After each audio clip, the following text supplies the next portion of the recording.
Le podcast Déclic comprend les transitions pour vulgariser, ouvrir la réflexion et surtout donner envie d'agir. Bonjour et bienvenue dans Déclic comprend les transitions, le podcast qui nous permet d'explorer les coulisses des transformations numériques, environnementales et managériales des individus et des organisations. Aujourd'hui, on est ravis de recevoir une nouvelle invitée dans Déclic qui est Alicia. Bonjour Alicia. Bonjour. Alicia Alcaraz, qui travaille depuis plus de 15 ans sur un sujet qu'on oublie encore trop souvent dans le monde du travail, c'est le corps. Oui. Ingénieur de projet, tu es professeur de yoga, de théâtre, tu es apnéiste aussi. Tu accompagnes les équipes et les organisations sur la gestion du stress, de la communication, de la présence au corps et de la performance collective. Tout un programme, beaucoup de sujets que tu abordes. Une approche qui nourrit à la fois par les neurosciences, l'intelligence émotionnelle, des pratiques très concrètes comme le souffle. Tu vas nous en parler, l'apnée, le vélo, tu organises aussi des séjours, ça a été dernièrement en Grèce, je crois. Ouais. Avec le vélo, le mouvement, en tout cas, qui est très présent. Tu considères tout ça comme de véritables outils concrets pour améliorer la performance des individus et des organisations. Donc avec toi, on va parler dans cet épisode de mouvement et de performance humaine. Est-ce que tu es prête, Alicia? Oui, je suis prête. Allez-y, let's move. Alors, tu défends l'idée que bouger son corps est un vrai levier de performance. Concrètement, quels impacts ça a sur le stress, l'énergie et sur la prise de décision au travail? On pense très souvent que c'est mental, tu vois, que c'est mental. Toutes les choses que les relais, à la performance. Mais vraiment, ça, c'est notre état corporel. Et du coup, ça a été le clair exemple. Tu vois, tu es prête, tu penses, tu maîtrises tout ça. Et d'une façon, il y a quelque chose qui prend le relais. Et du coup, ce n'est pas seulement le savoir-faire, c'est aussi l'entraînement, c'est laisser aussi porter pour ces expériences. Du coup, ce n'est pas seulement, j'ai dit une fois, le mental qui intervient dans la performance, mais c'est aussi notre état physique, notre état corporel, et ça va être lié directement les résultats de ta performance. Parce que c'est vrai qu'on l'oublie trop souvent, le corps, dans des métiers où on est assis, par exemple, toute la journée. Beaucoup de salariés, peut-être dans des clics qui nous écoutent, sont assis toute la journée face à un ordinateur, et le corps, il est oublié. Oui, et le corps, il est oublié tout le temps. On pense toujours qu'on fait plus de temps en face de l'ordi, qu'on va être mieux. Et c'est là que je pense beaucoup. Bon, j'utilise très souvent la technique Pomodoro. Je ne sais pas si vous connaissez. La technique Pomodoro. Ouais, la technique Pomodoro. Vous la connaissez ou pas? On ne connaît pas. Il faudrait que tu nous en parles. Okay. Peut-être les auditeurs qui nous écoutent ne le connaissent pas. C'est bien de le définir. Bon, je l'utilise très souvent pour moi-même parce que je vais tout faire et tout à la fois. Et du coup, c'est la technique Pomodoro. On va dire, on va diviser notre temps d'activité dans des Pomodoro. Des Pomodoro, ça veut dire tomate. En vrai, c'est la traduction de l'italien. Et c'est 25 minutes. C'est 25 minutes d'activité qu'on se focalise pendant 25 minutes sur une activité. Et du coup, c'est 25 minutes d'activité, 5 minutes de pause.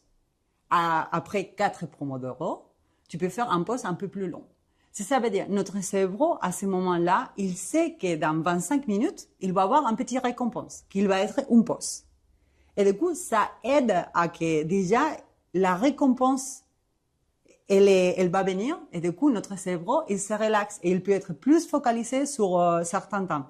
Parce qu'aujourd'hui, tu vois, pour la surcharge des actions, on pense qu'on fait des vraies pauses. Mais la vérité, c'est que ce qu'on change, nous sommes en train d'écrire dans l'ordi, nous sommes là, c'est le téléphone qui sonne, ok, nous sommes là, et que, ok, je vais prendre une pause. Et je prends mon portable et je change d'écran.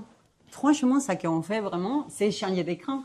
Mais ce n'est pas des vraies pauses qu'on fait. Qu'est-ce qu'une vraie pause pour toi alors? Qu'est-ce que tu conseilles aux dirigeants, aux managers, aux salariés qui nous écoutent pour réaliser une bonne pause et qui soit régénératrice?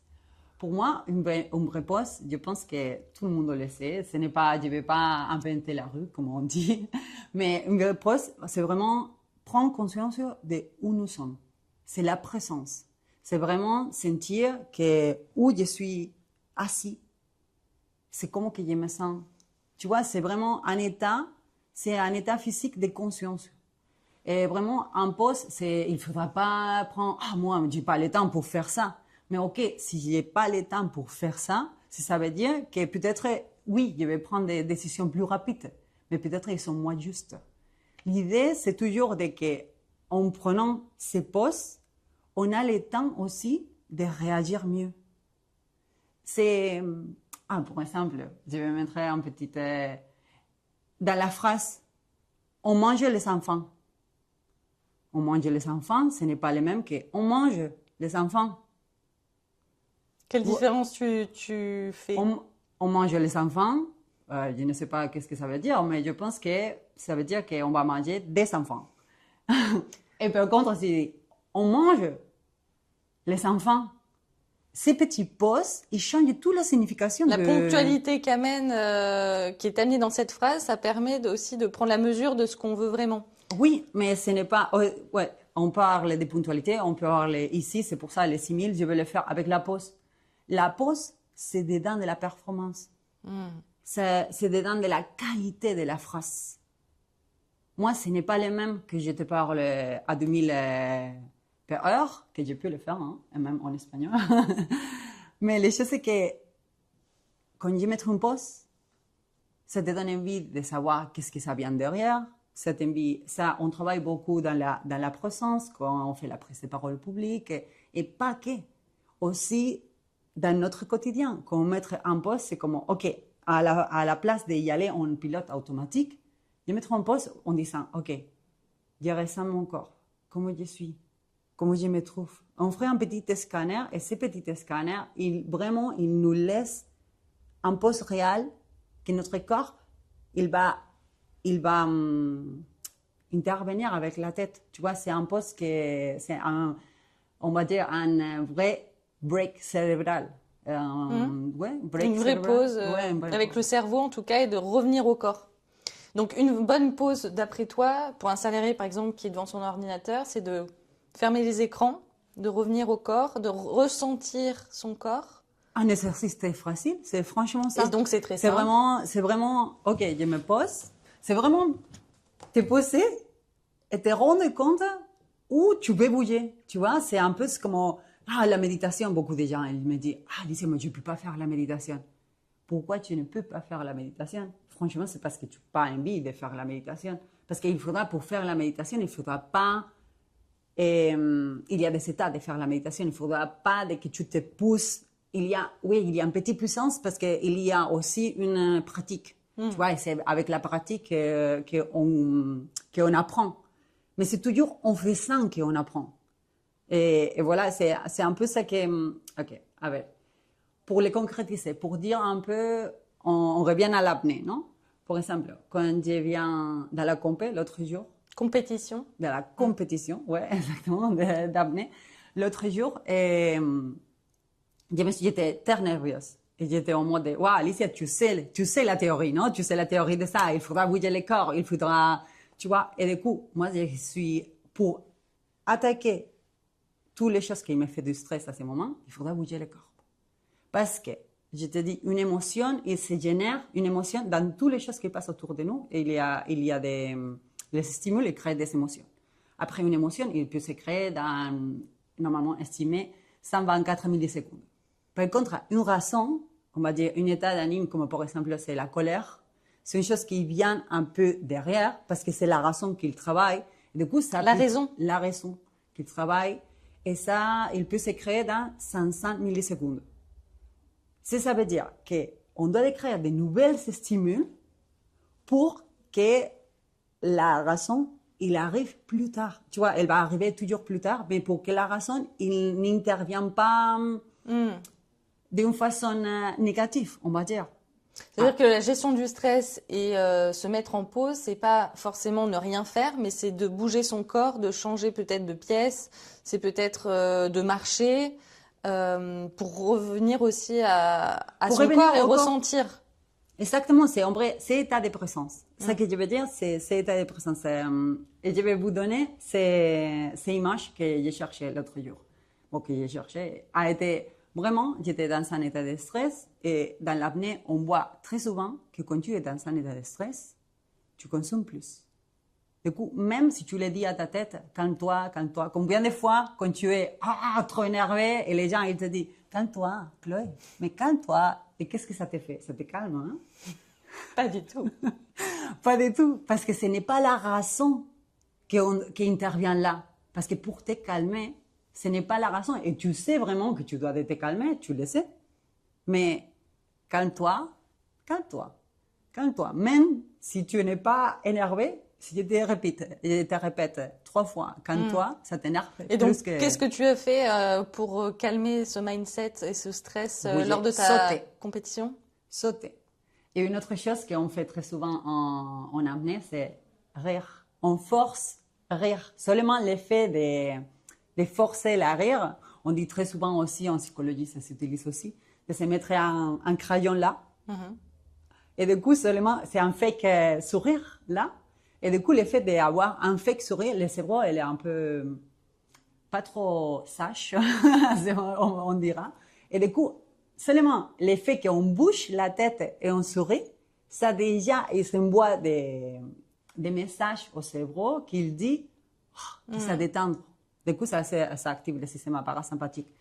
Et aussi, on parlait, et vous savez bien, l'autre jour, vous savez où Virginia, mais du coup, le souffle, non? Et inspirer, la respiration, revenir à vraiment, toutes ces petites choses, en vrai, c'est la prise de conscience. C'est vraiment sentir où je suis, m'ancrer à l'instant présent pour dire, OK, je suis ici, où est-ce que je vais y aller? Parce que si on met en pilote automatique, on va s'épuiser. Et on ne s'épuise pas que seulement parce que nous sommes surchargés, on s'épuise beaucoup parce qu'on ne se récupère pas. On fait pas la récupération, ça fait partie de la vie d'un athlète, d'une athlète comme toi via l'apnée, mais ça fait aussi partie de la récupération de collaborateurs, de dirigeants pour créer de l'espace justement pour se régénérer.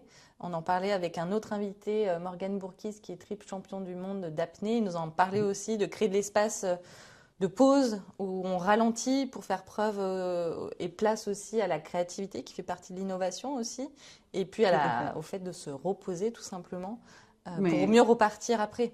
Oui, tout à fait. Et du coup, c'est ça que j'avais dit, est-ce que c'est exactement ça. La pause, elle est part de la performance. Et il fait vraiment part Oui, elle fait partie de la performance. Ton approche est Unilo, puisque tu es la fondatrice de Unilo, qui repose d'ailleurs sur l'expérimentation en temps réel. Pourquoi le fait de ressentir justement ces émotions dans le corps, c'est plus efficace que d'autres approches un peu plus classiques? Moi, c'est simplement, j'ai découvert ça, en vrai, c'est l'expérimentation, je l'ai découverte à l'homme ma vie, à l'homme mes voyages, à l'homme toutes ces différentes expériences de vie, mais on doit revenir au basique. On voit, par exemple, dans une partie des cartes, quand vous jouez cartes, je suis sûre que tout le monde l'a joué quelquefois, ou un jeu de société, ou quoi que ce soit, et les gens, ils commencent à t'expliquer les règles. Tout le monde, il commence à t'expliquer les règles. Et au bout d'un moment, tout le monde dit, allez, on va jouer. Oui. Et on va apprendre. Du coup, c'est exactement ça. On va jouer et on apprend. Et on les dit, on pense que, tu vois, on les dit on se rend pas même compte de ça. Mais on va jouer et on apprend. Et on pense que c'est seulement une chose d'enfant, mais non. Il faut expérimenter. Exactement. Du coup, une fois, tu vois, tu as écouté beaucoup de mots, et d'un coup, la première partie, peut-être je suis pas très douée parce que je suis en train d'assimiler quelle carte il a plus de pouvoir. Ça me fait penser par exemple au cours d'anglais dont on se rappelle tous, qu'on apprend en cours pour vraiment intégrer une langue. Souvent, c'est quand on la parle dans un autre pays à travers des voyages ou avec des personnes qui parlent cette langue justement. Tout à fait, ça m'est venu en tête, exactement ça. Quand je suis venue en France, j'ai parlé un peu français, mais le fait que je parle tous les jours français et que les gens me corrigent, tu vois, ça te fait aussi partie, tu vois, de ces collectifs. Et on parle aussi des collectifs ici, tu vois, le pouvoir de l'apprentissage aussi en collectif, ça t'aide beaucoup. Et c'est vrai que l'apprentissage, on l'associe souvent à l'enfance, à l'adolescence.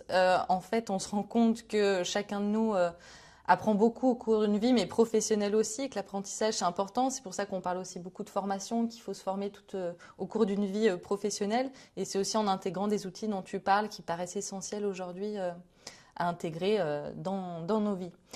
Tu parles aussi de communication sur la prise de parole en public. Tu accompagnes là aussi des entreprises, des collaborateurs. Tu parles de ces pauses actives, d'ateliers aussi immersifs. Comment ces pratiques, justement, elles transforment durablement les dynamiques d'équipe et la performance collective? Encore une fois, c'est la présence. Du coup, c'est l'effet, dans la prise de parole au public, comme je l'avais dit tout à l'heure, on parle de présence. Et comme dans les collectifs, comment on apprend à écouter et à parler. C'est des choses que pas tout le monde on a appris quand on a été petit, parce que pourquoi que ce soit la différence en éducation, mais qu'aujourd'hui on sait, et à partir de la neuroscience, on parle de neuroplasticité, et je ne vais pas rentrer sur ça, parce que je veux aujourd'hui vous donner vraiment des images qu'ils vous parlent, mais je vais parler de l'équipe. Oui, parce qu'on a beaucoup parlé d'individualité, de soi à soi. Et c'est vrai que c'est intéressant là aujourd'hui d'aborder à ce moment-là dans l'épisode de Déclic le poids du collectif, enfin ce qui peut nous apporter. Et du coup, je reviens une autre petite image quand on a été petit, et je reviens toujours les petits parce que ça nous touche, parce que ça nous dit ouais, mais c'est vrai, c'est tout simplement ça, parce que les corps, c'est tout simplement ça. C'est un outil que nous le savons. Et que je vais vous montrer. Quand nous sommes petits, on joue avec un lasso, ces choses qu'on fait, qu'il y a une corde à sauter. Ouais, ça s'appelle comme ça, une corde à sauter. Mais du coup, la personne qui est au centre et les personnes qui sont à côté, ils doivent être en syntonie, ils doivent être en synchronisation. Et ces synchronisations, c'est battre de cœur et de tête tout ensemble. Ces synchronisations, c'est ça qui marche, c'est ça qui fait le jeu. Et ça que, quand tu sors de la corde, tu dis, oh waouh, et ces sensations de dire, ça a marché. Tu vois, ça fait part de l'équipe. Et ce n'est pas seulement un sujet de la personne qui est au centre en train de sauter. Si les deux personnes à côté, ils sont pas non plus à le même rythme, la même synchronisation, il n'y a pas de jeu. Oui, puis c'est pas le même poste, c'est pas les mêmes enjeux. Mais quand même. Mais ils font équipe. Ils font en équipe. Et du coup, on parle de ça, tu vois, quand dans les organisations, en bref, après, il y a des organisations et des organisations. Si tu veux pas que ton équipe soit une équipe, l'effet de faire une équipe, c'est qu'il sent l'entreprise qu'il se sent part de l'entreprise. Aussi, c'est un travail on va dire, les dirigeants, de vraiment choisir les postes pour une personne qui est vraiment... Les postes. Oui, les postes de chacune. Je vois que ça, c'est une position de les dirigeants très importante, de vraiment apprendre à lire. Et ça, on le travaille beaucoup sur la prise de parole, et aussi en théâtre, on le travaille beaucoup, apprendre à lire. Qu'est-ce que ça te fait plaisir? À lire les soft skills ou ce qui anime la personne? Exactement, parce que, tu vois, ce n'est pas les mêmes. Si moi, j'aime pas sauter la corde, et tu me mettrais à sauter. Oui, on va plutôt te poster sur un autre endroit. Exactement. Et des fois, c'est seulement, il faudra demander. Des fois, c'est la simple chose de demander. Moi, par exemple, pour moi, ça se suffit et ça me déstresse énormément seulement de me coordonner avec l'autre personne. Et il y a des personnes qui disent, non, mais moi, je vais sauter. Moi, être seulement dans un coup, faire comme ça, moi, ça me... Je m'ennuyais. Exactement. Du coup, donner à chacune sa place. Et du coup, pour ces choses-là, je dis, il faudra, ce travail qu'on n'a pas appris à faire quand on était petit, je pense qu'aujourd'hui, avec tous les connaissances que nous avons, c'est les entreprises aussi qui peuvent nous aider à créer ces liens entre nous. Ça dépend aussi de la philosophie de chaque entreprise, parce que j'ai connu aussi des entreprises où mes collègues, ils me sont dit, mais Alicia, dans mon entreprise, ça ne convient pas du tout mon boss. Mais aujourd'hui, en 2026, est-ce que ce n'est pas primordial, nécessaire que toutes les entreprises permettent aux collaborateurs de trouver leur juste place? Mais totalement, mais tout à fait, parce que franchement, aujourd'hui, voilà, c'est le lieu où on passe plus d'heures la journée. Du coup, si tu es pas bien dans un endroit où tu vas passer toute ta journée, ça va forcément changer ton état avoir un d'âme, impact aussi sur la performance globale de l'entreprise, sur la santé mentale aussi des collaborateurs. Il y a beaucoup d'impact.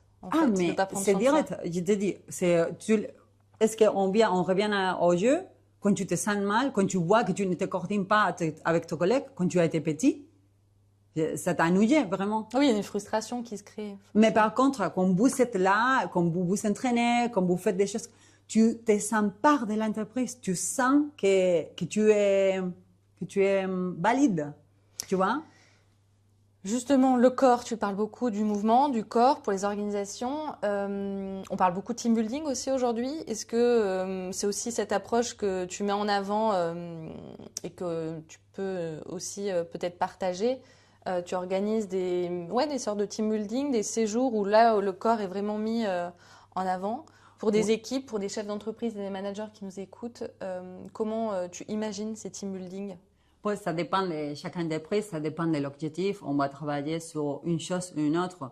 Mais par exemple, on parle ces derniers temps, par exemple, j'ai animé un team building a été beaucoup basé sur l'apnée en sec. Sur l'apnée en sec? Ouais. C'est-à-dire?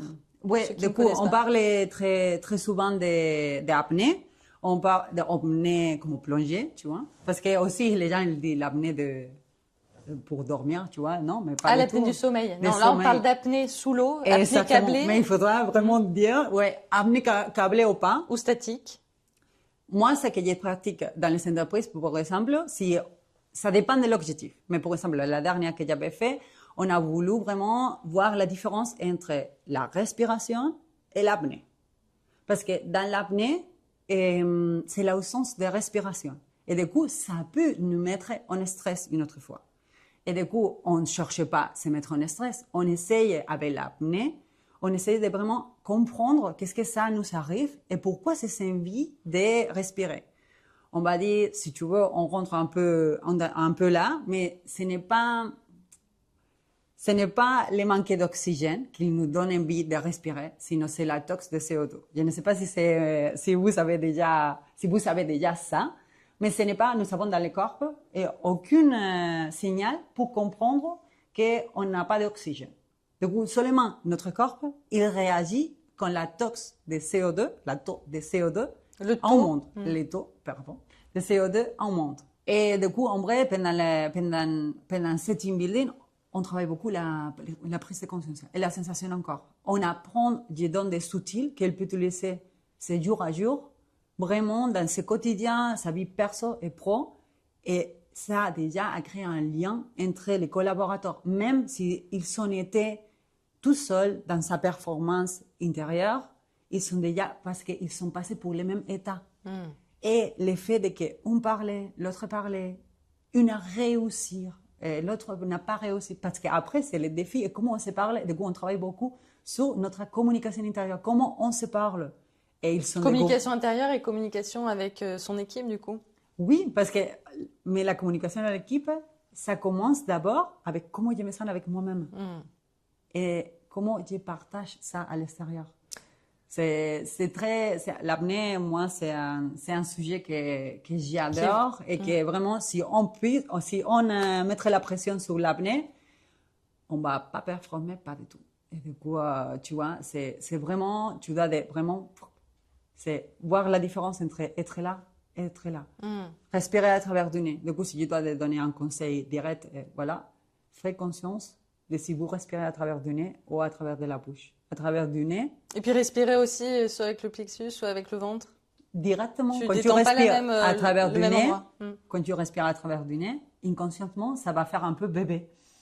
Ça va gonfler le ventre et dégonfler le ventre. Mais ça se fait comment? Est-ce qu'on se souvient? C'est des instants primitifs. Et du coup, quand je parle de corps, je ne vais pas inventer la rue une autre fois. Ce que je vais dire vraiment, c'est que je vais revenir au basique.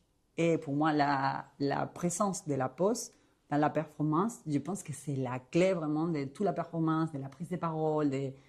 Franchement, j'ai trouvé dans la pause, et mon prof de théâtre, il me dira très souvent, il me dit, Alicia, pause.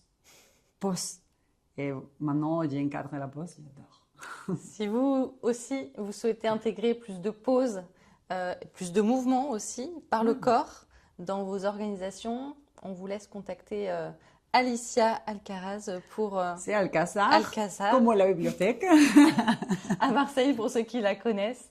Merci beaucoup pour tous ces partages, ces retours d'expérience. Merci à vous aussi. Oui, c'était passionnant. On se retrouve bientôt dans Déclic avec un nouvel invité. Merci. Merci.